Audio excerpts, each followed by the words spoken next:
Jadi, hari ini kakak mau cerita tentang kisah iblis yang tidak mau bersujud kepada Nabi Adam. Teman-teman udah ada yang tahu nggak sih siapa itu Nabi Adam? Ya, bener banget. Nabi Adam itu adalah nabi pertama, manusia pertama yang diciptakan oleh Allah Subhanahu wa taala. Teman-teman ada yang udah tahu siapa itu iblis nggak? Ya, bener banget. Iblis itu adalah makhluk Allah yang diberikan kemampuan untuk menyesatkan manusia sampai akhir zaman. Itu iblis. Teman-teman tahu nggak sih kisahnya iblis yang tidak mau bersujud kepada Nabi Adam itu gimana? Ya udah, kalau pada penasaran, simak cerita dari kakak ya. Kisah iblis yang tidak mau bersujud kepada Nabi Adam itu adalah, jadi jauh sebelum Nabi Adam diciptakan, iblis itu adalah manusia yang di Iblis itu adalah makhluk yang paling mulia di sisi Allah Subhanahu wa taala. Iblis itu tidak pernah membantah dan selalu melaksanakan semua yang diperintahkan oleh Allah. Jadi, itu merupakan makhluk yang paling dihormati oleh para malaikat. Iblis dulu juga merupakan seorang ahli ibadah loh, teman-teman. Itu adalah seorang ahli ibadah yang tidak pernah membangkang dan tidak pernah mengeluh atas semua yang diperintahkan oleh Allah Subhanahu wa taala.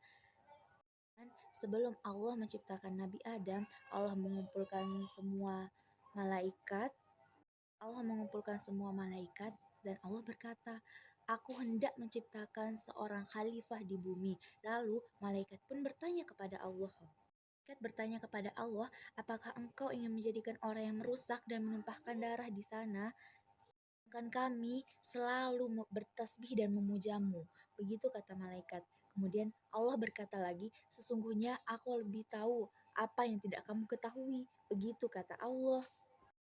Kemudian Allah menciptakan manusia pertama yaitu Nabi Adam. Ya, Allah menciptakan Nabi Adam. Berbeda dengan malaikat dan iblis, Allah menciptakan manusia dari tanah liat. Dan Allah mengajarkan Nabi Adam nama-nama benda dan apa yang tidak diketahui. Sehingga Nabi Adam menjadi lebih tahu dari para makhluk-makhluk lainnya. Ketika Nabi Adam sudah menjadi makhluk yang sempurna, Allah pun kembali mengumpulkan para jin dan para malaikat dan memerintahkan semua makhluk bersujud kepada Nabi Adam kecuali iblis. Iblis tidak mau bersujud kepada Nabi Adam, dia membangkang dan melanggar perintah Allah. Dan Allah pun bertanya kepada iblis, "Wahai iblis, apa yang membuatmu tidak ingin bersujud kepada Adam?" Iblis pun berkata, "Aku tidak pantas bersujud kepada Adam karena aku lebih baik darinya." Begitu kata iblis, "Engkau menciptakannya dari tanah liat sedangkan aku engkau ciptakan dari api." Itu yang dikatakan oleh iblis. Dengar perkataan iblis, Allah menjadi sangat marah. Dan Allah berkata, "Wahai iblis, keluarlah kamu dari surga dan terkutuklah kamu selama-lamanya." Begitu kata Allah kepada iblis. Berkata, "Ya Tuhan kami, kau kutuk dan kau usir kami dari surga, itu karena Adam kami rela."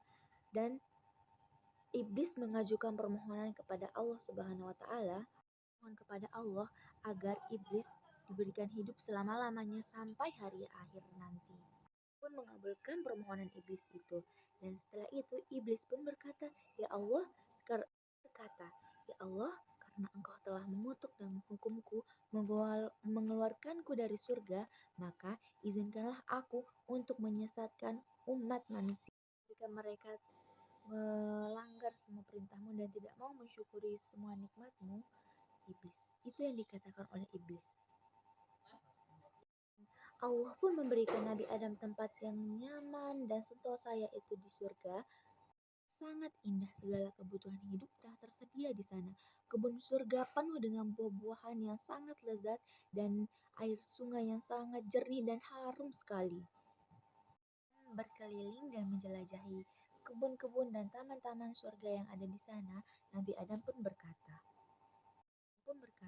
"Tumbuh-tumbuhan itu memiliki banyak kawan dan bintang-bintang itu pun hidup berpasangan. Sedangkan aku," Nabi Adam merasa sangat sedih karena Nabi Adam tidak memiliki seorang pasangan. Karena Nabi Adam merasa sangat sedih dan letih, Nabi Adam tertidur di bawah pohon yang sangat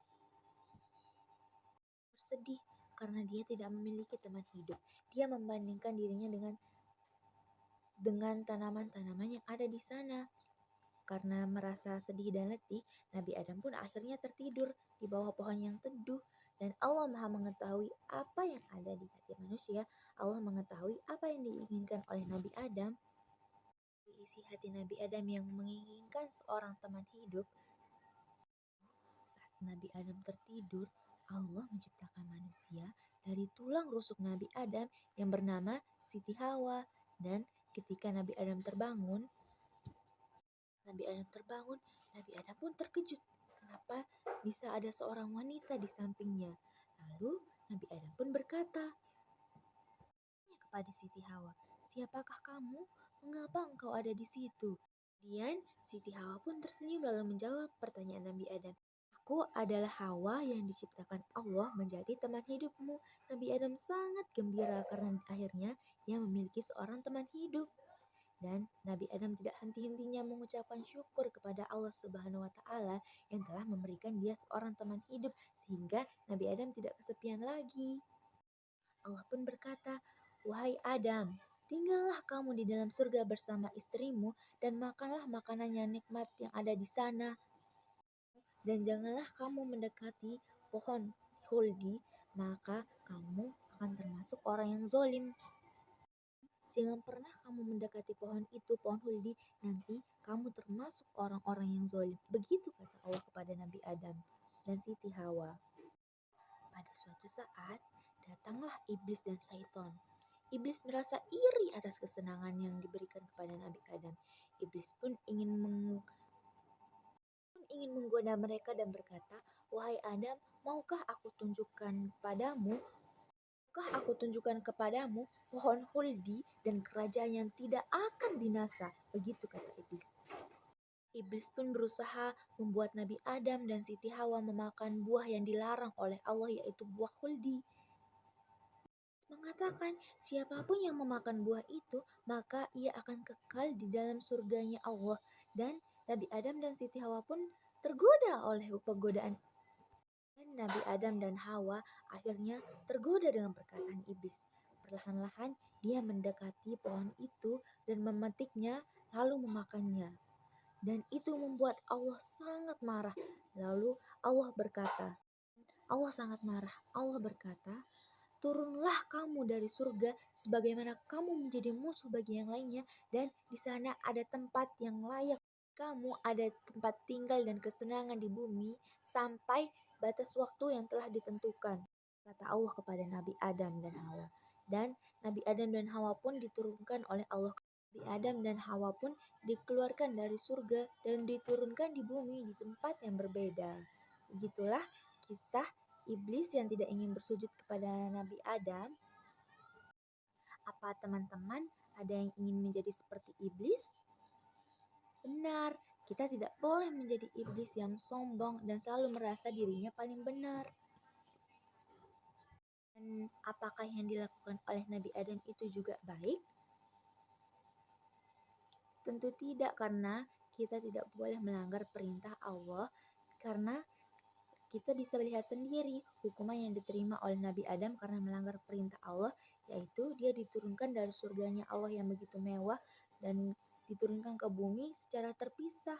Nabi Adam terpisah dari Siti Hawa. Jadi teman-teman, pelajaran yang bisa kita ambil dari cerita itu adalah kita tidak boleh menjadi orang yang sombong dan selalu merasa paling baik dari orang lain, dan kita juga tidak boleh melanggar perintah Allah sebagaimana Nabi Adam yang telah melanggar perintah Allah Subhanahu wa Ta'ala sehingga dia diturunkan ke bumi.